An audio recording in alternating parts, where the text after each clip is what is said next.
सबसे पहला विवाह भगवान का रुक्मणी देवी रुक्मणी जी के साथ हुआ, दूसरा विवाह जामवंती जी के साथ हुआ, तीसरा विवाह सत्यभामा जी के साथ हुआ, चौथा विवाह कालिंदी जी के साथ हुआ, पांचवा विवाह मित्रवृंदा जी के साथ हुआ, छठवां विवाह देवी सत्या देवी के साथ हुआ और सातवां विवाह देवी भद्रा के साथ हुआ और आठवां विवाह देवी लक्ष्मणा के साथ हुआ।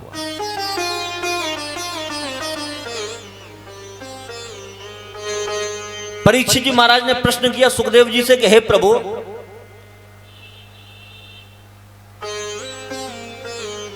आपने बताया था कि भगवान श्री कृष्ण के 16,108 विवाह हुए थे, तो ये 16,100 विवाह कैसे हुए, इनके बारे में भी हमें बताइए। सुखदेव जी कहते हैं कि हे राजन, एक बार की बात है, एक दुष्ट राक्षस था जिसका नाम था भौमासुर, प्राग ज्योतिषपुर का रहने वाला था। एक बार वो देवराज इंद्र के छत्र और मां अदिति के कुंडल चुरा के ले गया और बहुत ताकतवर था। उसको ये वरदान लगा हुआ था कि दुनिया में सिवाय धरती मां के उसको कोई मार नहीं सकता, भौमासुर को। तो अब इंद्र परेशान होते हुए देवराज इंद्र भगवान श्री कृष्ण के पास आए और श्री कृष्ण से कहा कि प्रभु, भौमासुर नामक दैत्य मेरी मां अदिति के कुंडल और मेरे छत्र को लेकर के चला गया है, आपसे निवेदन है कि उनको ला करके हमें दीजिए। भगवान श्री कृष्ण ने देवी सत्यभामा को अपने साथ लिया और गरुड़ पर आरूढ़ होकर के, गरुड़ पर बैठ करके दोनों लोग प्राग ज्योतिषपुर के लिए गए। और प्राग ज्योतिषपुर के लिए जैसे ही गए तो जैसे ही किले में घुसने का प्रयास किया तो वहां पर एक मुर नामक दैत्य था जिसके 5 मुंह थे। मुर नामक दैत्य था जिसका नाम था मुर। उस मुर नामक दैत्य के 5 मुख थे। भगवान श्री कृष्ण के साथ में उसका बड़ा भयंकर युद्ध हुआ। तत्पश्चात उसके 5 मुख काट दिए और मुर नामक दैत्य की नमो नारायण वही हो गई, उसने प्राणांत हो गया। जैसे उन्होंने मुर नामक दैत्य को मारा, भगवान श्री कृष्ण का एक और नाम हो गया मुरारी। बोलिए मुरारी भगवान की जय हो। मुर दैत्य के वध करने के पश्चात प्रभु का भौमासुर के साथ बड़ा भयंकर युद्ध हुआ और भौमासुर की सैन्य शक्ति सहित भौमासुर का भी भगवान ने संहार किया। संहार करने से पूर्व इतना भयंकर युद्ध हुआ, इतना भयंकर युद्ध हुआ, इतना भयंकर युद्ध हुआ कि भगवान श्री कृष्ण भौमासुर के बाणों से ढक गए हैं। देवी सत्यभामा को जब यह प्रतीत हुआ कि भगवान श्री कृष्ण कहीं ऐसा ना हो कि भौमासुर भारी पड़ जाए, तुरंत देवी सत्यभामा ने कहा कि भगवान इसको दंड दो, इसको मार दो, इसको मार दो। तुरंत भगवान श्री कृष्ण ने चक्र को आदेश दिया और भौमासुर का सर काट दिया। सुखदेव जी से राजा परीक्षित ने प्रश्न किया कि प्रभु, भौमासुर को पहले भगवान श्री कृष्ण ने क्यों नहीं मारा? ये देवी सत्यभामा पे कहने पर ही क्यों मारा?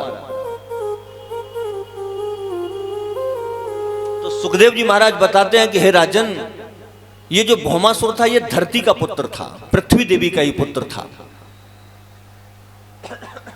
और शंकर भगवान से देवी पृथ्वी ने एक वरदान लिया था कि मेरे पुत्र को इस दुनिया में कोई मार नहीं पाए, इसको अमर कर दो।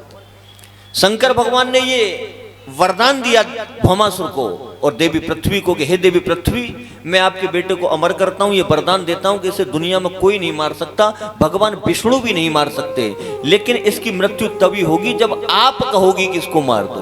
और देवी सत्यभामा देवी मां पृथ्वी की अवतार है,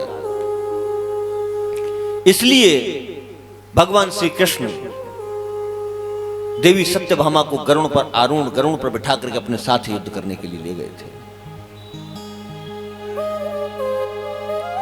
जैसे ही भौमासुर का अंत करने के बाद छत्र और कुंडल को लेकर के देवराज इंद्र के दरबार में भगवान श्री कृष्ण और सत्यभामा पहुंचे, तो जाकर के देवराज इंद्र को वो छत्र और कुंडल उन्होंने दिए।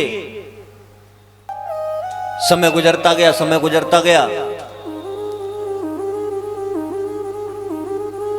जिस भौमासुर को भगवान श्री कृष्ण ने मारा, जिस भौमासुर का वध भगवान श्री कृष्ण ने किया था, तो वध करने के बाद जब उसके अंदर जाकर के देखा तो वहां पर 16,100 राजकुमारी और महिलाएं बंधी पड़ी हुई थी।